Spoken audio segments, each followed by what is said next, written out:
Selamat datang di Rumah Literasi. Alhamdulillah hari ini kita bisa mendatangkan salah satu tokoh masyarakat Kota Pekanbaru, yaitu Bapak Masuri Mansur SAG MAG. Beliau adalah Ketua IKMI Kota Pekanbaru. Kemarin kami mengundang beliau dan alhamdulillah beliau ada kesempatan untuk kami hari ini. Nah, waktu kami undang beliau mengaku ganteng, tapi karena berpeci kan gitu. Nah, beliau hari ini kita lihat sama-sama.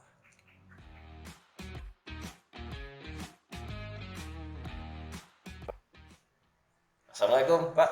Waalaikumsalam warahmatullahi wabarakatuh. Apa kabar Pak? Alhamdulillah sampai hari ini masih baik, tidak kurang sesuatu apapun. Nampaknya saya terima kasih juga dapat diundang pada hari ini dalam rumah literasi untuk membahas mungkin bincang-bincang persoalan hal-hal yang mungkin perlu kita sikapi bersama ya. Oke, baik. Oke.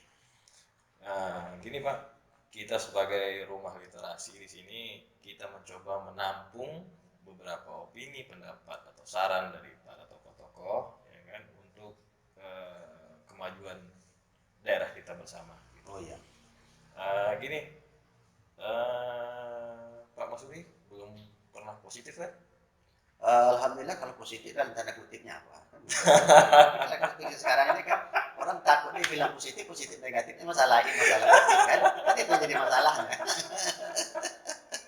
Di situ. Iya, iya, Nah, iya. tapi alhamdulillah sampai hari ini saya masih sehat walafiat, belum tidak ada terkonfirmasi apapun sampai hari ini. Makanya saya berani datang ke sini karena kalau sempat saya positif saya takut juga untuk berkumpul bersama, jangan-jangan nanti bisa menularkan pula kan seperti itu. Iya, iya, iya. Nah, kadang kalau di perempuan ditanya positif apa negatifnya, ada dua jawaban. Ada jawaban yang beda kan, tanda kutip kan ada maknanya kan seperti itu kan. Oke. Iya, oke. Gini Pak, sekarang saya coba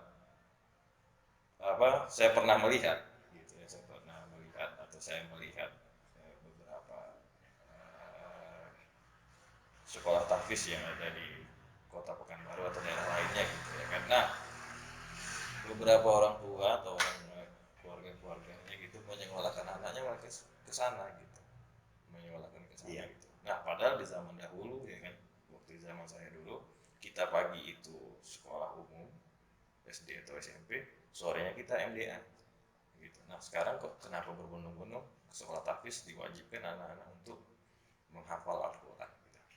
Menurut gue gimana? Menurut Bapak Eh, gimana?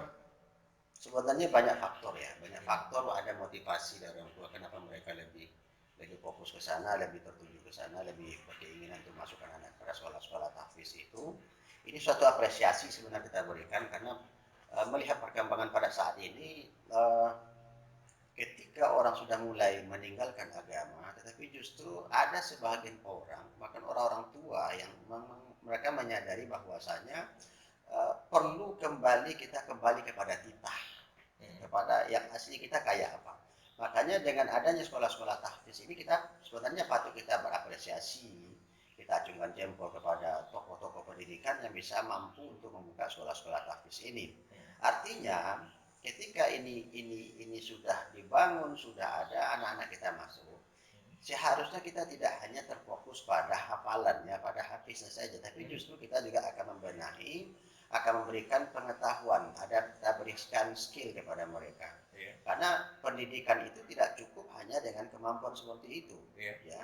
Dalam bahasa sebuah filosofi yang saya lihat apa dikatakan Nabi itu, ajari anakmu memanah, ajari anakmu menunggang kuda, ajari anakmu berenang. Itu kan secara tekstual oke. Tetapi secara kontekstual apa kita inginkan? Itu filosofi hidup. Ajari anakmu memanah. Itu kan manusia itu harus hidupnya visioner. Harus visioner. Ada saran ke depan yang akan kita ragai. Yang kedua mereka belajar menunggang kuda. Menunggang kuda ini itu adalah keseimbangan. Adalah apa namanya skill. Karena kuda itu berbeda dengan kendaraan-kendaraan yang lain. Kalau kita tidak mampu untuk mengendalikannya, dia akan banting kita. Nah dunia itu seperti itu. Kalau kita tidak memiliki wawasan, tidak memiliki tentang pengetahuan, kemampuan, keahlian kita dalam kondisi sekarang ini, kita akan ditinggalkan oleh dunia ini. Yang pada akhirnya siapa menguasai? Secara otomatis bukan kita lagi yang menguasai. Dan yang ketiga, kita diajari berenang. Diajarkan untuk berenang oleh Nabi itu Itu sebenarnya ada makna secara kontekstual, itu keseimbangan dunia dan akhirat. Iya. Kita tidak boleh melupakan orang yang tidak seimbang tenggelam dia. Makanya orang tak pandai berenang dia akan tenggelam. Tapi orang yang mampu dia menyeimbangkan diri untuk dunia dan akhirat dia akan mendapatkan kebahagiaan itu. Makanya waktu kita contoh orang-orang yang sukses sekarang ini, mereka cuma hanya mungkin berbekal dengan biasa, tetapi mereka punya mampu berbuat lebih banyak untuk agama itu sendiri. Iya. Makanya kita berharap sebenarnya ada sekolah-sekolah tahfiz itu justru memberikan suatu nuansa baru kepada generasi-generasi kita untuk lebih meningkatkan pemahaman keagamaan, tetapi tidak boleh melupakan kemampuan kita tentang keilmuan, tentang keahlian kita pada saat ini. Kalau sekiranya semua kita masuk pondok semuanya, kita dikurung di pondok atau bagaimana, siapa sih yang akan kerja di bank, siapa yang akan kerja di perusahaan, siapa yang kerja di perkantoran? Yang kita inginkan itu orang tahfiz yang kerja jadi wali kota, kerja di kantor gubernur, kerja di perbankan, kerja di perusahaan, itu kita inginkan. Tapi kalau hanya sebatas kita hafal 30 juz, ya oke. Satu sisi positif bagus. Tapi mengurus dunia tidak hanya cukup dengan demikian. Itu mungkin yang perlu kita sikapi dalam kondisi ini. Tapi gini, banyak mereka menyampaikan akhlak untuk anak-anaknya selain di rumah pendidikannya gitu, selain di sekolah umum. Malah mereka, apakah di tahfiz itu ada pendidikan akhlaknya selain hafalan Al-Quran gitu ya? Mungkin ada, memang ada ya. Cuman persoalannya kita juga harus melihat ya. Apakah semua sekolah tahfiz itu sesuai dengan apa yang kita harapkan? Karena sekolah-sekolah tahfiz yang muncul itu tentu kita juga harus melihat ini apakah ada yang didoktrin kepada mereka atau hanya ingin mengajarkan pemahaman Ahlus Sunnah wal Jamaah itu kayak apa? Yeah. Kan seperti itu. Artinya orang tua juga harus mampu memilih dan memilah. Ini sekolah tahfiz yang layak atau tidak. Jangan-jangan mereka masuk sekolah tahfiz sana di sana sampai pulang dia tak pada lagi menghormati orang tuanya. Tak pada lagi satu orang tuanya, sementara kita diajarkan akhlak itu lebih tinggi daripada yang lainnya. Adab itu lebih tinggi. Hebat ibadah kita kalau kita nggak punya akhlak gimana? Nah, itu yang jadi masalah dalam kehidupan kita ini. Makanya kita perlu pembinaan hal-hal seperti itu, tidak hanya semata-mata, tapi saya yakin kok kurikulum ciptakan di sekolah-sekolah tahfiz itu kurikulum yang berintegrasi. Integrasi dalam artiannya mengkolaborasikan, menggabungkan dua unsur tadi, unsur keagamaan, unsur duniawi juga. Karena bagaimanapun kita tidak bisa memisahkan itu. Kita tak akan pernah sampai ke akhirat kalau kita tidak melalui dunia. Betul. Pasti kita akan melalui dunia dulu baru kita ke akhirat. Kan seperti itu nih. Hanya orang tak masuk langsung ke akhirat mana bisa. Dalam kandungan pun kita pasti kita lahir dulu baru kita meninggal dunia lagi kan. Artinya kita masuk dunia walaupun satu hari. Itu pun ada prosesnya. Ada prosesnya gitu kan. Jadi kita tidak bisa kaku, jadi kita fleksibel dalam menyikapi kondisi ini. Kita harus fleksibel. Dunianya kayak apa. Nah, makanya kita patut sebenarnya berbangga hati. Kalau sekiranya nanti orang-orang yang hafal Quran ini mereka jadi gubernur, jadi wali kota, jadi camat, itu kita inginkan sebenarnya. Itu kita inginkan. Jadi mantapkan agamanya, hafalkan Qurannya 30 juz, ya udah besok mereka jadi camat. Pasti yang Qurani, yang Islami. Jadi pengusaha-pengusaha yang Qurani, yang Islami mereka. Nah, seperti itu kan? Iya. Ini tidak hafal Quran, cuma jadi imam saja. Imam masjid cuma satu orang. Nah, ada imam masjid itu 2 orang, satu orang itu pasti 1 orang kan. Kalau berganti nanti itu lain masalah. Itu lain masalah lagi kan. Iya. Oke. Jadi gini, satu lagi Bu ya. Kebanyakan para sekolah tahfiz itu memang pakaiannya seperti itu. Setahu saya memang ada paket ya. Paket dulu saya salut dulu dibikin oleh Buya Mustafa Umar. Ketika ada karantina tahfiz, saya salut sekali. Dalam 1 bulan 2 bulan mereka bisa hafal 5 juz, bisa hafal 10 juz. Bahkan tidak hanya anak-anak, usia tua pun kayak seperti itu. Tapi kan perlu biaya, perlu konsentrasi karena setahu saya dulu ketika mereka masuk dalam karantina itu mereka tidak boleh nelpon, mereka tidak boleh komunikasi di luar karena akan terganggu terhadap daya cerap mereka terhadap apa yang mereka hafal itu. Sehingga mereka hanya boleh berkomunikasi itu hari libur, ketika Ahad, ya hari Jumat itu mereka boleh berkomunikasi dengan keluarga. Oke. Nah, kan seperti itu. Luar biasa. Ya mudah-mudahan lah nanti hafiz Quran yang ada di Pekanbaru ini bisa mencerahkan kita, bisa memberikan keterangan kepada kita. Itu mungkin pesan saya secara pribadi juga harus dibekali dengan skill, dengan kemampuan, keahlian mereka, karena bagaimanapun menyelesaikan persoalan umat tidak cukup hanya dengan baca Quran.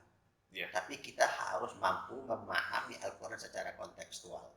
Karena dalam Al-Quran itu ada ayat ekonomi, masalah ekonomi, ada masalah politik, ada masalah sosial, kan banyak itu.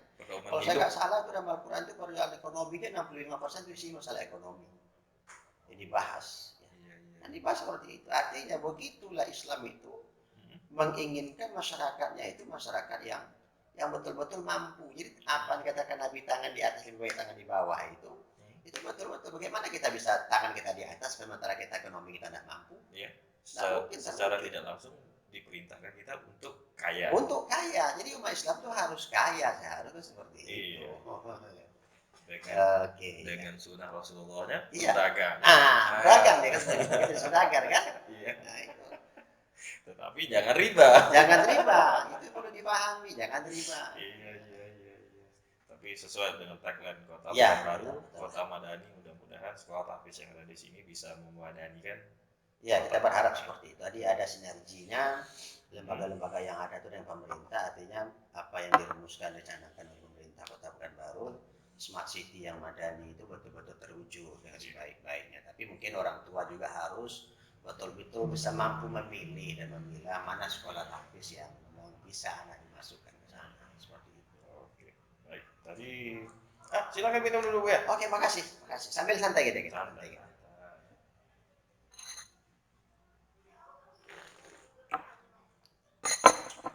Jadi Buya tadi cerita bahwa ada kata imam tadi, ya kan? Berarti itu imam sholat berjamaah. Iya.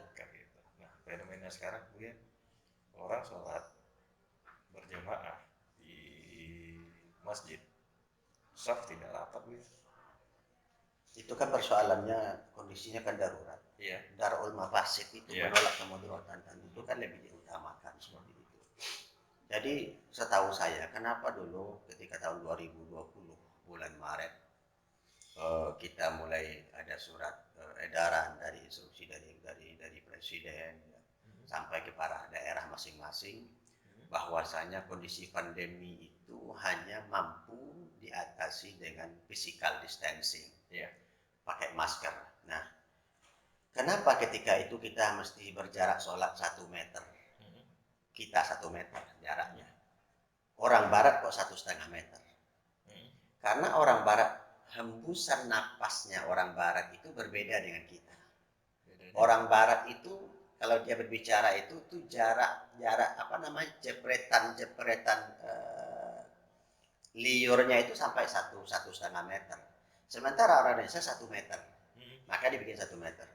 Nah, jadi ini pun juga berpedoman kepada fatwa-fatwa ulama bahwasanya untuk mengadakan sholat berjamaah itu kita tetap mengadakan prokes dengan catatan sholat kita harus berjarak.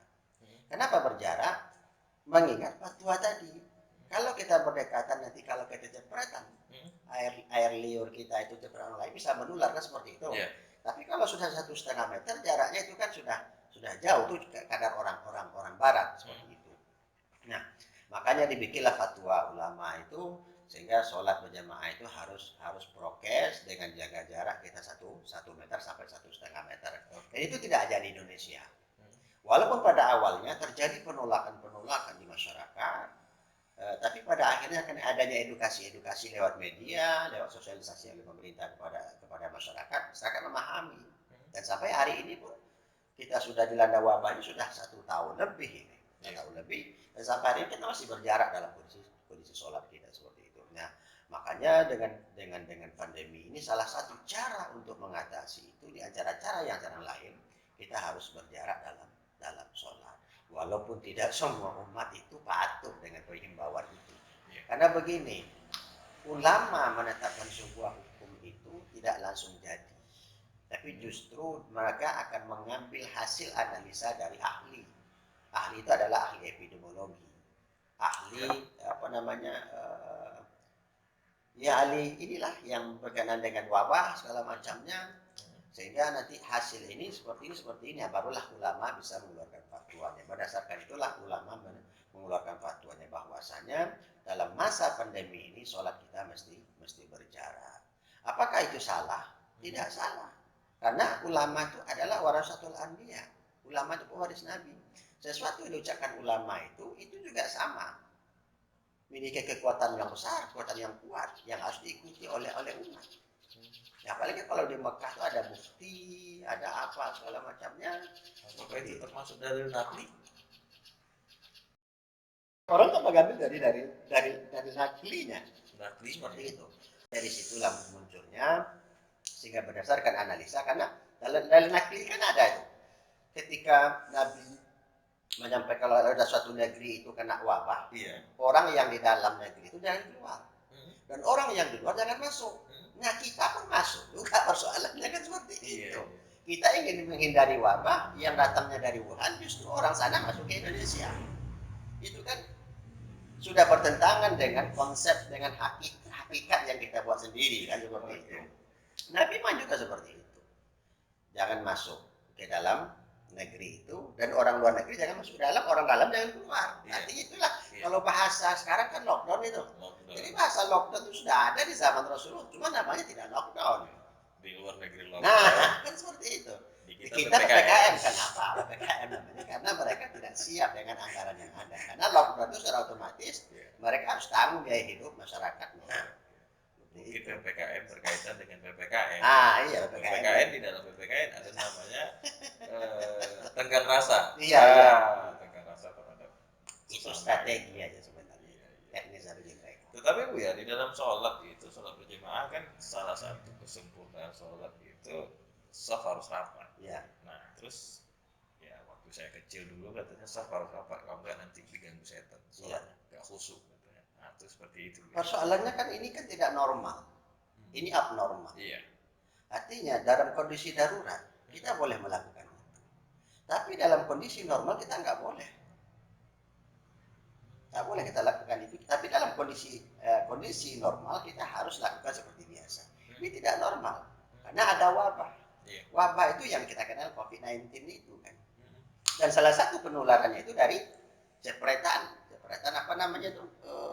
Ya cepretan dari kita dengan yang lain. Itu makanya karena orang Indonesia jarak cepretan ada 1 meter, maka jarak dibikin 1 meter. Kalau orang Barat 1,5 meter. Orang Arab itu 1,5 meter jaraknya. Itu salah satu menurut ahli ya, ahli apa namanya itu? Epidemiologi. Iya, epidemiologi itu tentang membicarakan masalah itu. Nah, itu. Oke. Jadi waktu pertama kali wabah ini terjangkit ada di dunia ini gitu kan, beberapa pemimpin kita ngomong katanya tidak apa-apa karena dengan air wudhu bisa hilang, wabah itu nggak datang. Nah, kita kan ke masjid itu wudhu, sebelum sholat kita wudhu dulu. Nah, tetapi sajadah nggak digelar juga gitu. Nah, berjarak juga gitu. Dan malahan ada juga beberapa masjid yang tutup ya. Iya. Nah, seperti itu. Nah, apakah itu ada kesepelean dari pimpinan atau apa gitu? Kadang-kadang kita ngomong itu tidak mengukur kemampuan dan keahlian kita. Karena yang boleh menentukan itu sebenarnya bukan kita, bukan pemimpin, tapi dokter. Iya. Karena mereka yang tahu. Tim ahlinya. Jadi tim ahlinya itu pemerintah menyampaikan apa yang disampaikan oleh ahli. Betul. Itu seharusnya. Menurut saya kan seperti itu. Tidak. Ini jangan mereka bilang seperti ini kan, tapi justru ini loh hasil dari pemerintah, dari hasil tim ahlinya, ahli epidemiologi mengkaji ini begini. Nah, ini disampaikan oleh pemerintah. Berarti kita ini harus seperti ini. Jangan bikin statement yang buat orang risau. Kita tidak akan pernah, kita akan di Indonesia ini panas segala macamnya. Kan tidak perlu. Itu membuat kegaduhan tengah-tengah umat. Sementara umat itu perlu penjelasan, perlu pencerdasan terhadap kondisi ini kan itu. Nah, sampai hari ini pun masih terjadi kan. Tapi kita tidak bisa. Apakah kondisi sekarang ini memang betul-betul kondisi real atau macam rekayasa yang jelas, wabah itu ada, Ada. COVID itu ada, dan bisa kita pikir itu ada. Cuma persoalannya apakah ada kepentingan segala macam, kita itu terlepaslah di luar konteks kita lah. Biarlah mereka berpikirkan bagaimana kondisinya sebenarnya seperti itu. Karena ada salah satu pimpinan kita bilang ya kan, Nah, Indonesia tidak akan terjangkit wabah karena masyarakatnya makan nasi kucing. iya. Nah, besok ya kena pertama kali. Iya, itu kan namanya Salah satu pemimpin yang pertama kali kena dia. Gitu. jangkukan itu sebenarnya. Kita bahkan nggak tahu.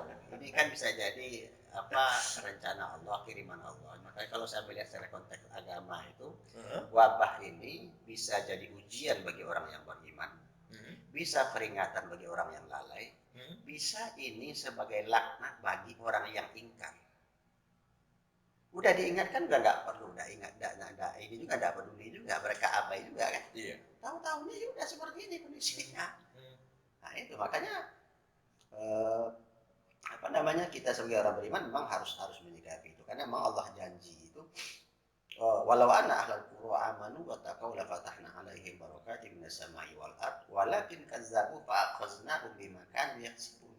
Kalau satu penduduk negeri itu beriman dan bertakwa kepada Allah, la fatahna alaihim barakat, Allah akan berikan keberkahan dari langit dari bumi. Walakin kazzabu fa akhadnahum bima kanu yaksibun. Kata mereka mendustakan ayat-ayat kami, kata Allah.